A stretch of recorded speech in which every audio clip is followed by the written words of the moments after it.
नमस्कार दोस्तों। अयोध्या सरजू नदी के किनारे बसा एक छोटा सा नगर है जो हिंदुस्तान की धार्मिक परंपरा से लेकर सियासत के बीच घूमता रहा। जितना ये पुराना शहर है, जितनी ही पुरानी इस नगर से जुड़ी कहानियां हैं, उतनी ही चर्चित है राम की अयोध्या से जुड़े वो अध्याय जो भारतीयता के अध्याय बिंदु है। अयोध्या हिंदुओं के आराध्य श्री राम की जन्मभूमि है। कहा जाता है कि अयोध्या नगरी को भगवान श्री राम के पूर्वज सूर्य पुत्र वैवस्वत मनु द्वारा बसाया गया था, लेकिन भगवान श्री राम के जल समाधि लेने के बाद अयोध्या कुछ समय के लिए उजाड़ हो गई थी। कहा जाता है कि राम जी के पुत्र कुश ने फिर से अयोध्या का पुनर्निर्माण कराया और इसके बाद सूर्यवंश की अगली 44 पीढ़ियों तक इसका अस्तित्व चरम पर रहा। इसके बाद महाभारत काल में हुए युद्ध में भी अयोध्या फिर से उजाड़ हो गई। श्री राम जन्मभूमि अयोध्या तथा यहाँ बने मंदिरों को भी एक नहीं बल्कि कई आक्रमणों का सामना करना पड़ा। अयोध्या में राम मंदिर के पीछे का इतिहास भारत के धार्मिक और सांस्कृतिक ताने बाने में गहराई से लिपटा है। हिंदू पौराणिक कथाओं के अनुसार अयोध्या को महाकाव्य रामायण में भगवान राम का जन्म स्थान माना जाता है।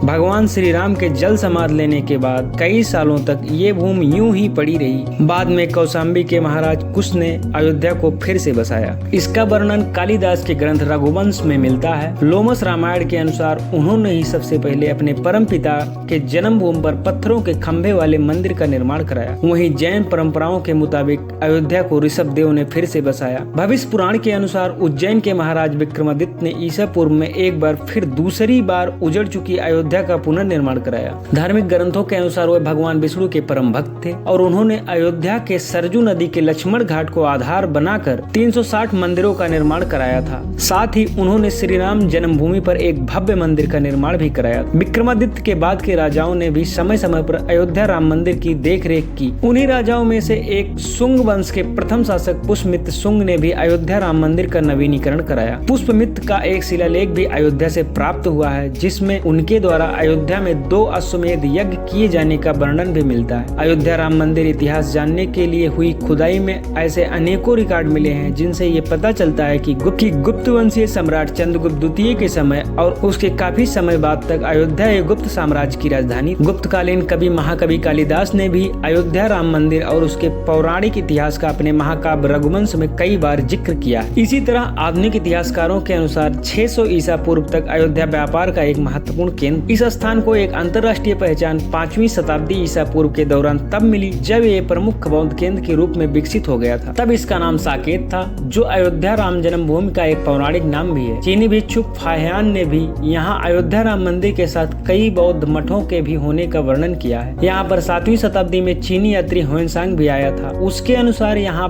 20 बौद्ध मंदिर उपस्थित थे, जहाँ 3000 भिक्षु रहते थे और यहाँ पर हिंदुओं का प्रमुख एवं अति भव्य अयोध्या राम मंदिर भी था, जहाँ पर रोज हजारों की संख्या में लोग दर्शन करने के लिए आते थे। इसके बाद के प्राप्त साक्ष्यों के अनुसार ईसा की 11वीं शताब्दी में कन्नौज के राजा जयचंद का शासन आया, तो उसने अयोध्या राम मंदिर पर से सम्राट विक्रमादित्य के प्रशस्त शिलालेखों को उखाड़कर अपना नाम लिखवा दिया। पानीपत के युद्ध के बाद जयचंद का भी अंत हो गया। इसके बाद भारतवर्ष पर विदेशी आक्रमणकारियों का आक्रमण बढ़ गया। इन आक्रमणकारियों ने काशी मथुरा के साथ साथ अयोध्या राम मंदिर में भी लूटपाट की और पुजारियों की हत्या कर मूर्तियों को तोड़ने का क्रम जारी रखा। लेकिन ऐसे कई आक्रमणों को झेलने के बाद भी अयोध्या राम मंदिर अपनी भव्यता के साथ किसी प्रकार बचा रहा। इतिहासकारों द्वारा ये भी कहा जाता है कि सिकंदर लोदी के कार्यकाल तक अयोध्या राम मंदिर मौजूद था, लेकिन 16वीं शताब्दी में हिंदुस्तान पर मुगलों का अधिकार हो गया और उसके बाद ही अयोध्या राम मंदिर का इतिहास बदलने लगा। मुगलों द्वारा अयोध्या नगरी को नष्ट करने के लिए कई अभियान चलाए गए और आखिरकार 1528 में इस भव्य राम मंदिर को तोड़ दिया गया और उसकी जगह मुगल बादशाह बाबर के सिपा सलार विवादित जमीन पर एक मस्जिद नुमा ढांचे का निर्माण कराया। बाबरनामा के अनुसार 1528 में अपने अयोध्या पड़ाव के दौरान बाबर ने राम जन्मभूमि के स्थान पर मस्जिद निर्माण का आदेश दे दिया। अयोध्या राम मंदिर के स्थान पर बनाए गए मस्जिद में खुदे 2 संदेशों से इसका साफ संकेत भी मिलता है। इसमें एक संदेश में खास तौर से जिक्र किया हुआ है कि जन्नत तक जिसके न्याय के चर्चे हैं, ऐसे महान शासक बाबर के आदेश पर दयालु मीर बाकी ने फरिश्तों की इस जगह को मुकम्मल रूप दिया। हालांकि इसका भी जिक्र मिलता है कि अकबर और जहां जहांगीर के शासनकाल में हिंदुओं को यहाँ राम मंदिर की भूमि एक चबूतरे के रूप में सौंप दी गई। लेकिन क्रूर शासक औरंगजेब के समय अयोध्या के गवर्नर फिदाई खान ने औरंगजेब के आदेश पर 1660 ईस्वी में राम मंदिर और हिंदुओं द्वारा प्रभु श्री राम की जन्मभूमि माना जाने वाला रामकोट फोर्ट्रेस तोड़कर अपने पूर्वज बाबर के सपने को पूरा करते हुए मीर बाकी द्वारा बनाए हुए मस्जिद के ढांचे को एक भव्य मस्जिद का रूप दे दिया। इसके बाद समय समय पर इस स्थान पर मंदिर निर्माण के लिए आंदोलन चलते रहे। साल 1853 में अंग्रेजी हुकूमत के दौरान राम मंदिर एवं बाबरी मस्जिद के आसपास हिंदुओं तथा मुसलमानों में दंगे हुए। 1859 में इस विवाद को रोकने के लिए अंग्रेजों ने मुसलमानों को ढांचे के अंदर तथा हिंदुओं को राम चबूतरा पर पूजा अर्चना करने की इजाजत दे दी। साथ ही दोनों धर्म के बीच विवाद की स्थिति को टालने के लिए इनके बीच में दीवार खड़ी कर दी। 1885 में पहली बार महंत रघुवीर दास ने चबूतरे पर मंदिर निर्माण के लिए फैजाबाद कोर्ट में याचिका लगाई, जिसे कोर्ट ने ठुकरा दिया। 1934 में अयोध्या और शाहजहांपुर में एक बार फिर विवाद खड़ा हो गया, जिसमें इस मस्जिद को नुकसान भी हुआ, लेकिन बाद में एक बार फिर इसे रिपेयर करवा दिया गया। 1944 में सुन्नी वक्फ बोर्ड के कमिश्नर ने इसे सुन्नी प्रॉपर्टी डिक्लेयर कर दिया। उनका कहना था कि बाबर एक सुन्नी मुसलमान था, ऐसे में ये जमीन वक्फ बोर्ड के अंतर्गत आती है। साल 1947 में भारत आजाद हो गया। 23 दिसंबर 1949 को भगवान राम की मूर्ति को ढांचे के अंदर के हिस्से में रखा गया। तनाव को बढ़ता देख तत्कालीन सरकार ने इसके गेट में ताला लगवा दिया। साल 1950 से तत्कालीन विवादित परिसर को लेकर कानूनी जंग शुरू हुई। गोपाल विशारद और रामचंद्र दास ने ढांचे के अंदर रामलला की पूजा की इजाजत और उनकी प्रतिमा वहीं रहने देने की अनुमति के लिए फिरोजाबाद सिविल कोर्ट में 2 अर्जियां दाखिल की। 1959 में निर्मोही अखाड़ा ने तीसरी अर्जी लगा दी। इसके जवाब में यूपी सुन्नी वक्फ बोर्ड ने ढांचे के अंदर कब्जा लेने तथा मूर्ति हटाने के लिए अर्जी लगाई। 1980 में पहली बार देश में गैर कांग्रेसी सरकार बनी और इस दशक से देश की राजनीति में ये मुद्दा बड़े महत्व का रहा। 1980 में ही जनसंघ और जनता पार्टी के एक धड़े ने साथ आकर भारतीय जनता पार्टी की नींव रखी। अटल बिहारी वाजपेयी पहले अध्यक्ष थे और शुरुआत से ही वाजपेयी राम जन्मभूमि का मुद्दा बनाया। 1984 के चुनाव में बीजेपी को अधिक सफलता नहीं मिली, क्योंकि इंदिरा गांधी की हत्या से कांग्रेस को सहानुभूति मिली। लोकसभा में कांग्रेस को 414 सीटों का बड़ा बहुमत मिला। 1986 में यूसी पांडे की याचिका पर फैजाबाद जिला जज के.एम. पांडे ने 1 फरवरी 1986 के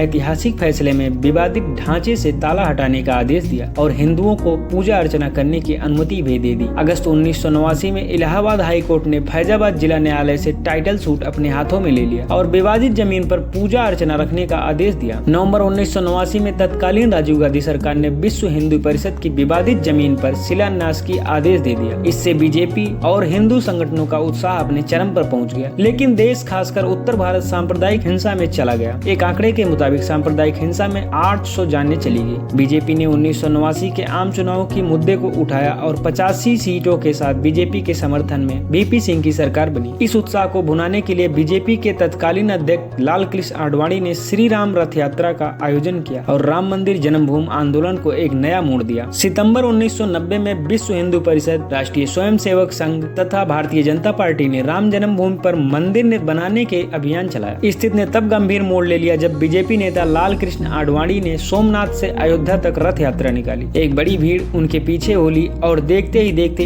एक बड़ा समूह विवादित स्थल की ओर बढ़ रहा था। बीजेपी के समर्थन से चल रही वीपी सिंह की सरकार रथ यात्रा रोकना चाहती थी। दूसरी तरफ बीजेपी ने ये सोच रखा था कि रथ यात्रा रोकने की सूरत में सरकार से समर्थन वापस ले लिया जाएगा। वीपी सिंह को भी इसका एहसास था, लेकिन इतिहास ने भी अपनी भूमिका तय कर रखी थी। 14 अक्टूबर 1990 को दिल्ली के कनाट प्लेस से जब आडवाणी का रथ निकला तो पूरी दिल्ली भगवामय हो गई। इसी बीच 18 अक्टूबर को लाल कृष्ण आडवाणी ट्रेन के रास्ते बिहार पहुंच गए। दिल्ली और बिहार के बीच देर रात राजनीति की हॉटलाइन पर कुछ और ही पटकथा लिखी जा रही। राजनीति के समीकरण को वीपी सिंह समझ रहे। वे नहीं चाहते थे कि रथ यात्रा को रोकने का क्रेडिट तत्कालीन यूपी के मुख्यमंत्री मुलायम सिंह यादव को मिले। वीपी सिंह यूपी की राजनीति का सिरा अपने हाथ में रखना चाहते थे, लेकिन मुख्यमंत्री मुलायम सिंह यादव ने जुलूस को विफल करने का फैसला ले लिया और राज्य में पूर्ण तालाबंदी की घोषणा की। 30 अक्टूबर 1990 को हवा में तनाव था, क्योंकि पुलिस ने अयोध्या के लिए सभी बस और ट्रेनों पर रोक लगा दी थी, लेकिन इससे कारसेवकों पर कोई असर नहीं पड़ा। वो वहां पैदल पहुंचे और कुछ ने तैर कर सरजू नदी पर विभाजित ढांचे की घेराबंदी कर दी गई और उत्तर प्रदेश प्रांतीय सशस्त्र कांस्टेबलरी के 28,000 कर्मियों को अयोध्या में तैनात किया गया। सुबह करीब 10 बजे थे जब वामदेव, महंत नृत्य गोपाल दास और बिहिप के अशोक सिंघल के नेतृत्व में कार सेवकों का एक बड़ा समूह घटना स्थल की ओर बढ़ा। पुलिस ने उन्हें रोकने की कोशिश की तो झड़प हुई। लगभग 1 घंटे के बाद लगभग 5,000 कार सेवकों ने बाबरी मस्जिद की ओर भाग भागना शुरू किया। मस्जिद पर भगवा झंडा फहराया गया और फिर त्रासदी हुई। सरकार के आदेश पर पुलिस बल भीड़ पर फायरिंग कर दी, जिससे कई लोगों की मौत हुई। इस घटना के बाद 2 नवंबर को कार सेवक एक बार फिर मस्जिद की ओर बढ़े और फिर झड़प हुई। पुलिस ने आंसू गैस और लाठीचार्ज कर भीड़ को तितर-बितर करने की कोशिश। कुछ कार सेवक मस्जिद तक पहुंचने में कामयाब हुए और मस्जिद को आंशिक रूप से क्षतिग्रस्त किया। पुलिस ने 72 घंटे के अंदर दूसरी बार भी फायरिंग की। कार सेवकों का गलियों में पीछा किया गया। पुलिस ने कई कार सेवकों को मार डाला।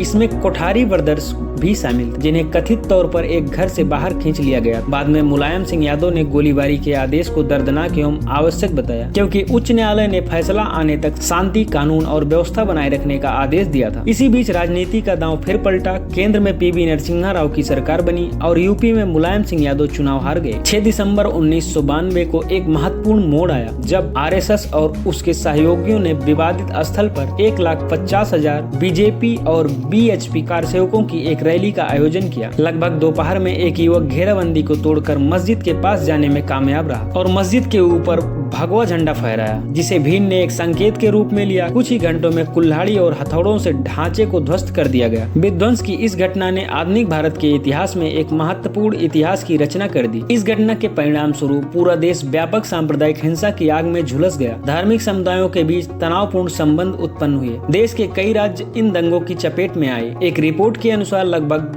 2000 लोग इन दंगों में मारे गए। अकेले मुंबई में लगभग 900 लोग मारे गए। अयोध्या के जवाब में मुंबई को दहलाया गया और इंसानी जिस्म बारूद की भेंट चढ़ गई। 12 मार्च 1993 में लगभग 13 सीरियल धमाकों में लगभग 350 लोग मारे गए और लगभग 1000 लोग घायल हुए। अयोध्या विवाद से संबंधित कानूनी कार्यवाही कई दशकों तक चली, जिसमें कई सुनवाई, याचिकाएं एवं अपीलें शामिल थी। राज्य और राष्ट्रीय स्तर पर विभिन्न अदालतें विवादित स्थल पर सही स्वामित्व निर्धारित करने के लिए सबूतों, ऐतिहासिक अभिलेखों और धार्मिक मान्यताओं की जांच करने में लगी हुई थी। अप्रैल 2002 से इलाहाबाद हाई कोर्ट ने विवादित जमीन के मालिकाना हक पर सुनवाई की। 30 सितंबर 2010 को इलाहाबाद हाई कोर्ट ने 2:1 जजों के बहुमत के फैसले से विवादित संपत्ति को 3 दावेदारों में बांटने का फैसला सुनाया। जन्मभूमि समेत 1/3 हिस्सा हिंदुओं को, 1/3 हिस्सा निर्मोही अखाड़े को और तीसरा हिस्सा मुस्लिम पक्ष को। मई 2011 में सुप्रीम कोर्ट ने कई याचिकाओं को देखने के बाद हाई कोर्ट के फैसले पर रोक लगा दी। आखिरकार तत्कालीन चीफ जस्टिस रंजन गोगोई की अध्यक्षता में सुप्रीम कोर्ट की 5 सदस्यीय पीठ ने 40 दिनों की मैराथन सुनवाई के बाद 16 अक्टूबर 2019 को दशकों पुराने इस कानूनी विवाद पर फैसला सुरक्षित रख लिया। अंत में 9 नवंबर 2019 को वह ऐतिहासिक दिन आया जब सुप्रीम कोर्ट ने सदियों पुराने इस विवाद का निपटारा कर दिया। सुप्रीम कोर्ट ने संपूर्ण विवादित परिसर पर रामलला का मालिकाना हक दे दिया और भव्य मंदिर के निर्माण के लिए केंद्र सरकार को एक ट्रस्ट बनाने की जिम्मेदारी सौंप दी। अदालत ने सरकार को मुस्लिम पक्ष को भी मस्जिद बनाने के लिए 5 एकड़ जमीन देने का आदेश दिया। राम मंदिर का निर्माण 5 अगस्त 2020 को भूमि पूजन के साथ शुरू हुआ। राम मंदिर की डिजाइन उत्तर भारतीय नागर शैली में बनाई गई है। राम मंदिर में मूर्ति की प्राण प्रतिष्ठा 22 जनवरी 2024 को प्रधानमंत्री नरेंद्र मोदी द्वारा की गई।